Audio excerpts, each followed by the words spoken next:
Le PDU de la métropole grenobloise, c'est un document de planification qui a pour objectif d'organiser les déplacements à la fois des personnes et des marchandises jusqu'à l'horizon 2030. Les principaux enjeux pour le PDU de la métropole grenobloise qui nous ont été fixés par nos élus sont la transition énergétique, la qualité de l'air et la santé, l'intermodalité et la multimodalité, et puis vraiment prendre en compte les spécificités de notre territoire, à la fois urbain, périurbain et rural. Pour l'élaboration du PDU, on a souhaité consulter largement les acteurs du territoire. D'une part les élus sur la métropole grenobloise, d'autre part des acteurs économiques et sociaux. Et puis on a réuni une cinquantaine de citoyens pour réfléchir sur le PDU.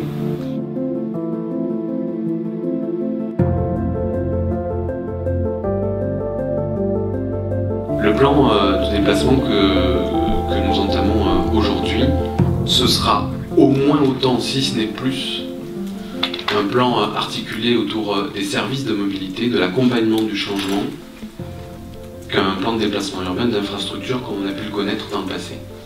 Donc l'idée, c'est de commencer notre travail dans la commission réseau par des réflexions sur les services de mobilité et de lier ça aux réflexions qu'on peut avoir sur les nouveaux usages des voitures et la transition énergétique du parc automobile.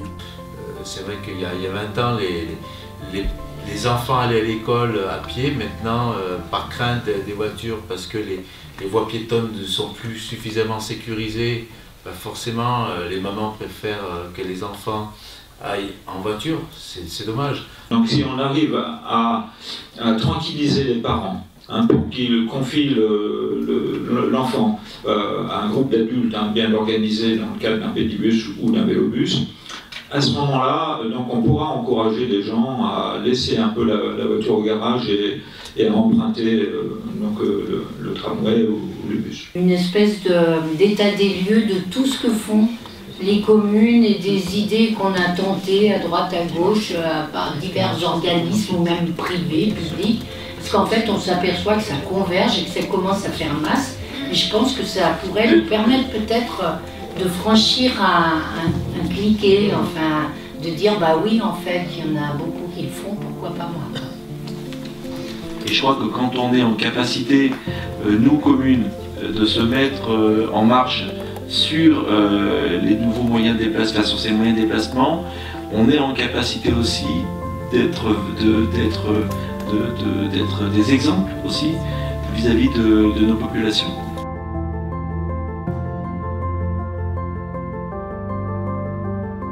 On est un groupe là, hétérogène, diversifié, disons, on regarde chacun de vos activités professionnelles, donc n'ayez pas de retenue pour réfléchir à partir de vos propres problématiques. Je suis particulièrement attentive dans votre retour sur tout ce qui concerne les blocages aux interfaces, donc les questions de tarification notamment, et puis la question surtout aussi du télétravail et du coworking qui me semble être un sujet important à...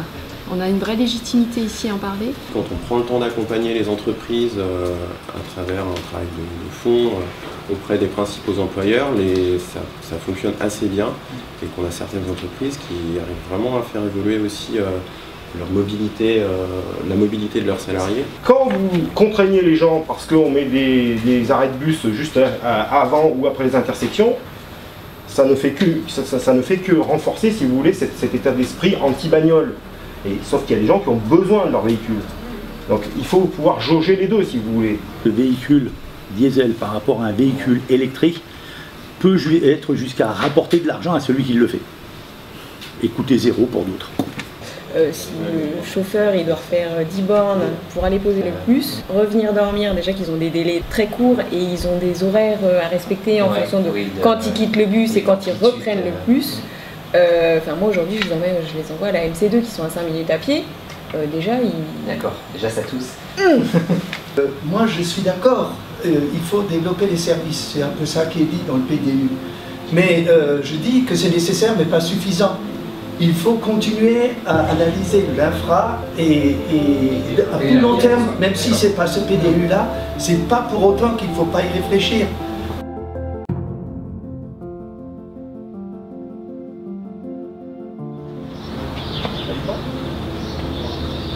C'est ça, un plan de déplacement urbain, c'est de dépasser un peu le regard du quotidien et d'essayer de préfigurer le territoire dans des échéances qui sont un peu plus longues. Regardez comment on se déplace aujourd'hui, mais imaginez comment on pourrait se déplacer en 2030.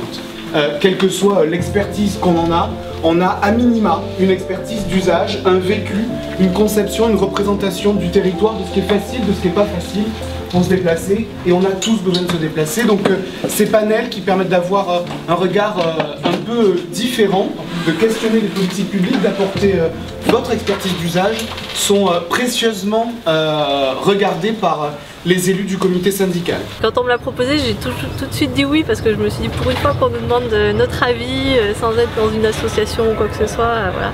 Les simples usagers, donc moi j'ai tout de suite adhéré. J'ai trouvé très intéressante,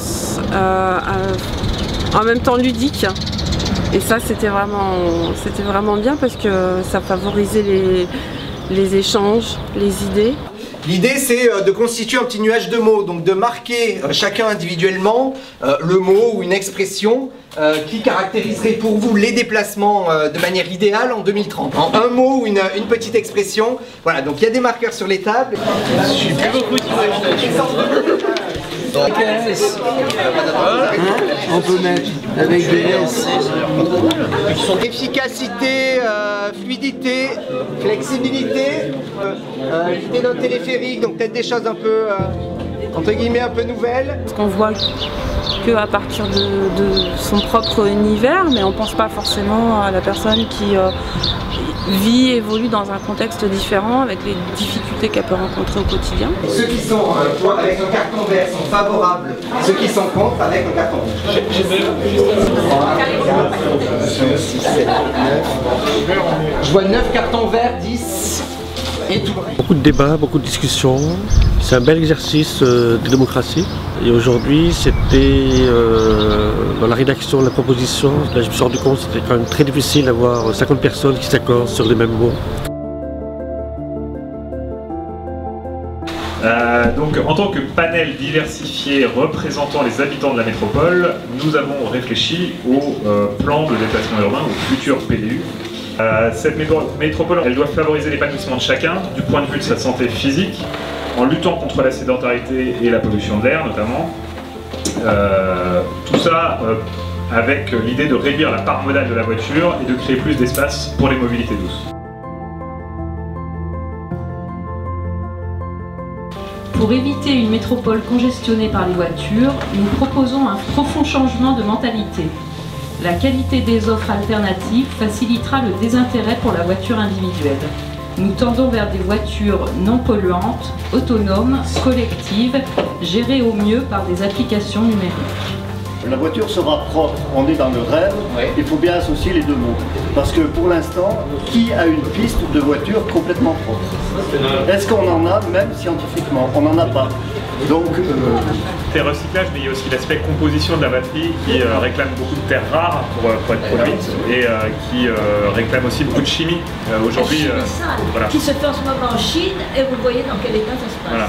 Le transport sera propre, accessible à tous et rapide, notamment par le développement de lignes express, type chrono ou ces fameuses lignes qui ne desserviraient que 1, 2, 3, 4 heures.